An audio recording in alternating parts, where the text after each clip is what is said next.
اعوذ باللہ من الشیطان الرجیم بسم اللہ الرحمن الرحیم الحمدللہ رب العالمین وعاقبۃ المتقین والصلاۃ والسلام علی رسول محمد وصحبہ اجمعین رب اشرح لی صدری ویسر لی امری واحلل عقدۃ من لسانی یفقہوا قولی۔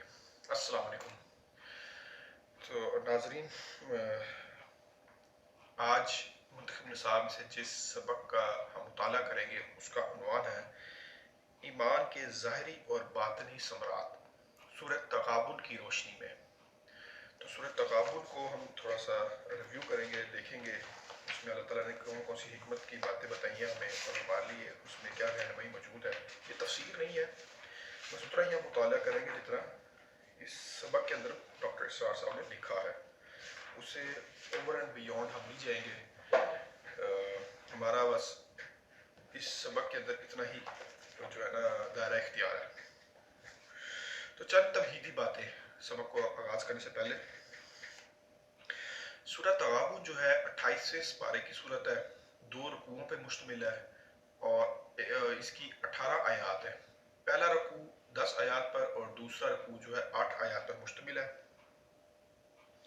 اچھا، پہلے رکوع کے اندر بھی جو ہے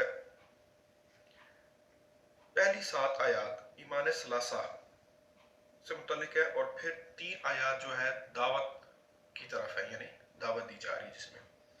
پھر اسی طریقے سے جو دوسرا رکوع ہے اس کے اندر جو پہلی 5 آیات 8 آیات پر مشتمل ہے نا دوسرا رکوع، وہ نتائج کا ذکر ہے کہ ایمان کے جب بندہ ایمان لے آتا ہے تو اس کے نتیجے میں کیا چیزیں ہوتی ہیں، اور دین کچھ عملی تقاضوں کا ذکر ہے کہ انسان کو کیا کرنا چاہیے، اس پر مشتمل ہے۔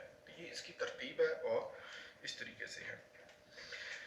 جو دوسرے رکوع کے اندر جن چیزوں کا ذکر ہوگا اس کے اندر تسلیم و رضا، اطاعت و انقیاد، توکل و اعتماد، اور پھر کچھ جو ہے نا انسان کو چوکس اور چوکنا رہنے کی چیزوں کی طرف توجہ دلائی جائے گی، جس میں اس کا مال، اولاد اور بیویاں، اور ان کی فتنہ انگیزی سے ہوشیار رہنے کی طرف توجہ دلائی جائے گی۔ ان سے ہوشیار ہو، یہ بہت بڑا فتنہ ہے اور انسان کی دنیا اور آخرت دونوں تباہ کر سکتا ہے۔ تو یہ صورت کا مزاج ہے۔ تو ہم سٹارٹ کرتے ہیں، ترجمہ پڑھتے رہیں گے، پوری صورت پڑھتے ہیں اور ساتھ ساتھ اس کا ترجمہ پڑھتے ہیں اور اس ترجمے کو ہی تھوڑا بہت ہم ڈسکس کرتے رہیں گے۔ اعوذ باللہ من الشیطان الرجیم بسم اللہ الرحمن الرحیم یسبح للہ ما فی السماوات وما فی الارض لہ الملک وله الحمد وهو على كل شيء قدیر هو الذی خلقکم فمنکم کافر ومنکم مؤمن واللہ بما تعملون بصیر خلق السماوات والارض بالحق وصورکم فاحسن صورکم وإلیہ المصیر یعلم ما فی السماوات والارض ویعلم ما تسرون وما تعلنون واللہ علیم بذات الصدور۔ تو اس کا یہ پہلی 4 آیات جو ہے میں نے ابھی پڑھی ہیں، ان کا ترجمہ یہ ہے کہ اللہ کی تسبیح بیان کرتی ہے ہر وہ شے جو آسمان میں ہے اور ہر وہ شے جو زمین میں ہے۔ سوچنے کی بات ہے، یعنی اللہ کی ذات کل کی کل تو ہے، ٹھیک ہے، اور کل ہونے کا سب مزہ پھر تب ہے نا کہ جب کل کی کل جو چیز ہے وہ بھی اللہ تعالیٰ کی توحید اور اس کی تعریف کرے۔ تو بڑے ایسا طریقے سے اللہ تعالیٰ نے اس سورت کے آغاز میں فرما دیا گیا کہ اللہ کی تسبیح کرتی ہے ہر وہ شے جو آسمانوں میں ہے اور جو زمینوں میں ہے، یعنی کوئی بھی ایسی چیز نہیں جو اللہ تعالیٰ کی تعریف سے غافل ہو۔ انسان ہی ایک غافل چیز ہے جو کبھی کبھی نا غفلت برت دیتا ہے، لیکن حقیقت میں ہم اللہ ہی کی تعریف کر رہے ہوتے ہیں۔ پہاڑوں کی تعریف کرتے ہیں تو پہاڑ کس نے بنائے ہیں؟ اللہ نے۔ تو انفیکٹ ہم اللہ ہی کی تعریف کر رہے ہوتے ہیں، درختوں کی، لینڈسکیپس کی، واٹر فالز کی، دنیا کی، مال و دولت کی، خواتین کی، جس کی دل چاہتا ہے تعریف کرتے ہیں۔ تو بیک اینڈ پہ ہر چیز تو اللہ نے تخلیق کی ہے، تو ایٹ دی اینڈ وہ تعریف اللہ کے پاس ہی پہنچ رہی ہوتی۔ تو یہ کل کی کل تعریف بھی اللہ کے لیے ہے اور کل کی کل ذات بھی صرف اللہ ہی کی ہے۔ ہاں، تو اس صورت کے آغاز میں فرمایا گیا کہ تسبیح کاری ہے ہر وہ شے جو آسمانوں میں ہے اور زمین میں۔ بادشاہی بھی اسی کی ہے اور کل شکر و سپاس اور تعریف و ثنا کا مستحق حقیقی بھی صرف وہی ہے، یعنی صرف وہی بادشاہ ہے، اس کے علاوہ کوئی نہیں۔ واحد ہے، احد ہے، اکیلا ہے، تنہا ہے، اور اس کو کسی کی بادشاہت پسند بھی نہیں۔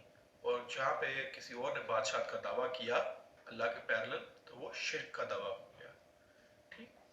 اور اس طرح مرتد کی پھر جو سزا، جس طرح ہم شریعت حضرت موسیٰ میں ہم ملتا ہے کہ جنہوں نے بچڑے کو معبود بنا لیا تھا تو ان لوگوں کو حضرت موسیٰ علیہ السلام نے قتل کروا دیا. تو جب کوئی اور بادشاہت کا دعویٰ کرے گا اللہ تعالیٰ کے برابر آنے کی کوشش کرے گا تو اس کی سزا صرف قتل ہے، موت. تو کل تعریف بھی اسی کے لیے اور وہی صرف اس کا حقدار ہے. آپ ایک چیز نوٹ کریں، قرآن پاک میں ایک جگہ فرمایا گیا ہے کہ کامیاب ہو گئے وہ شخص جو اٹھتے، وہ کھڑے، بیٹھے ہوئے اور لیٹے ہوئے ہر حال اللہ کو یاد کرتے ہیں. ہر حال میں اللہ کو یاد کرنے سے کیا مراد ہے؟ نماز پڑھتے ہیں. نماز ایک ایسی چیز ہے، اس میں اتنی حکمت ہے، اس کو اگر ذرا سا غور کر لیں. آپ نے آغاز کرنا ہے اللہ اکبر، قیام سے رکوع میں جانا اللہ اکبر، رکوع سے دوبارہ اٹھنا ہے اللہ اکبر، پھر نیچے جانا ہے سجدے میں اللہ اکبر، سجدے سے اٹھنا اللہ اکبر، پھر سجدے میں جانا اللہ اکبر، پھر سجدے سے اٹھنا اللہ اکبر، بیٹھے ہوئے ہیں اس کے بعد کھڑے ہونا قیام میں نا اللہ اکبر. یعنی آپ نماز کے اندر اپنی پوزیشن ہی نہیں چینج کر سکتے جب تک آپ اللہ اکبر نہ کہیں. اور اللہ اکبر، اللہ سب سے بڑا ہے.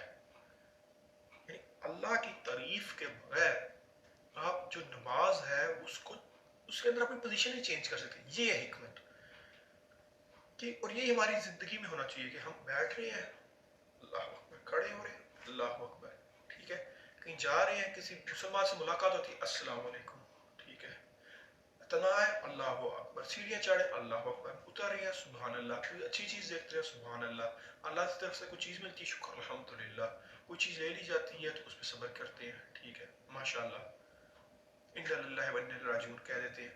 تو ہر وقت اللہ کو یاد کرنا اور ہر وقت اللہ کی تعریف کرنا یہ ہم پہ لازم ہے، اور اللہ اس کے مستحق ہے. اللہ کا یہ حق ہے، اللہ تعالیٰ کے حقوق میں ہے کہ ہم اس کی ہر وقت تعریف کریں کیونکہ وہی بادشاہ ہے، وہی اکیلا ہے. اچھا، مزید برآں وہ ہر چیز پر قادر ہے. ڈیفینیٹلی اللہ تعالیٰ کی قدرت تو لامحدود ہے، جس طرح اللہ کی ذات لامحدود ہے اس طریقے سے اللہ کی قدرت بھی لامحدود ہے. وہی ہے جس نے تم سب کو تخلیق فرمایا، لیکن تم میں سے کچھ انکار کرنے والے ہیں اور کچھ ماننے والے ہیں، اور کچھ تم کر رہے ہو، اور جو کچھ تم کر رہے ہو اللہ اسے دیکھ رہا ہے. جہاں اللہ پہ قدرت تو تب بھی ہوگی نا جب ہر چیز علم میں ہو، دیکھ رہے ہوں. تو پھر جب اللہ تعالیٰ کی قدرت لامحدود ہے تو پھر اللہ تعالیٰ کی بصارت بھی لامحدود ہے، اللہ تعالیٰ تو ہر چیز دیکھ رہے ہیں. اس نے آسمان اور زمین کو حق کے ساتھ پیدا کیا اور تمہاری نقشہ کشی کی اور تمہاری بہت ہی اچھی نقشہ کشی فرمائی اور تمہیں اسی کی طرف لوٹنا ہے. اللہ نے تمہیں تخلیق کیا، پہلے اس طرف توجہ دلائی اور پھر فرمایا کہ بہت ہی اچھی تخلیق کی. کسی کے چہرے کو برا نہ کہو، کسی کا چہرہ اگر خراب دیکھتے ہو تو اس کا مذاق نہ اڑاؤ، کسی کی گندی ڈرائنگز نہ بناؤ، شکلیں نہ بگاڑو، نام نہ بگاڑو. یہ سب کچھ اللہ کا تخلیق کیا ہوا. اللہ تعالیٰ نے کی جو چیز تخلیق کی ہوتی ہے وہ سب سے خوبصورت ہوتی ہے، اس میں حکمت ہوتی ہے، وہ حق کے ساتھ بنائی جاتی ہے. جیسے فرما دیا گیا کہ آسمان اور زمین کو حق کے ساتھ پیدا کیا گیا ہے، تو اللہ تعالیٰ نے ہمیں بھی اگر پیدا کیا تو حق کے ساتھ پیدا کیا، سچائی. اور دوسرا یہ اس کا یہ ہے کہ اللہ کا ہم پر حق ہے کہ ہم پھر اللہ کی طرف لوٹنا ہے ہم نے. تو یہ چند دن کی زندگی میں ایک دوسرے کے ساتھ بگاڑ پیدا کرے کیا ملے گا؟ وہ جانتا ہے جو کچھ آسمانوں اور زمینوں میں ہے، اور وہ جانتا ہے جو کچھ تم چھپاتے ہو. ایک تو ہے نا ظاہری علم، وہ بھی اللہ تعالیٰ کے پاس ہے. ایک وہ علم جو ہمارے دلوں میں چھپا ہوا ہے، نیت، دماغوں میں جو فطور چل رہا ہے، وہ اللہ تعالیٰ ان سے بھی واقف ہے. اللہ تعالیٰ کے علم میں، بصارت میں کسی چیز کی کمی نہیں ہے. اور جو کچھ تم کرتے ہو اور اللہ سینوں میں پوشیدہ رازوں کا بھی جاننے والا ہے. وہی بات اس صورت کے چوتھی آیت میں فرما دی گئی کہ اللہ تعالیٰ سینوں میں چھپے ہوئے راز بھی جانتا ہے. واللہ علیم بذات الصدور. ٹھیک ہے، ہم جتنا چاہے کوئی چیز چھپا لیں، دل میں جتنے مرضی ارادے کر لیں، لیکن جو اللہ کے پاس حکمت ہے اور بصارت ہے، علم ہے، اس تک ہم نہیں پہنچ سکتے. اور ہم انسان جو ہے غفلت میں چھوٹی موٹی جو ہے نا کوتاہیاں کرتا رہتا ہے اور سمجھتا ہے کہ میں نے بہت بڑا تیر مار لیا، لیکن حقیقت میں اس کی جو اوقات ہے کچھ بھی نہیں ہے. اچھا، تسبیح یسبح سے یہ سٹارٹ ہوا، تو سبحہ یسبح جو ہے اس کا بنتا ہے کہ کہہ لیں گے مرکب، اور پھر جو بیسیکلی بنیادی لفظ تو اس کا مصدر ہے تسبیح.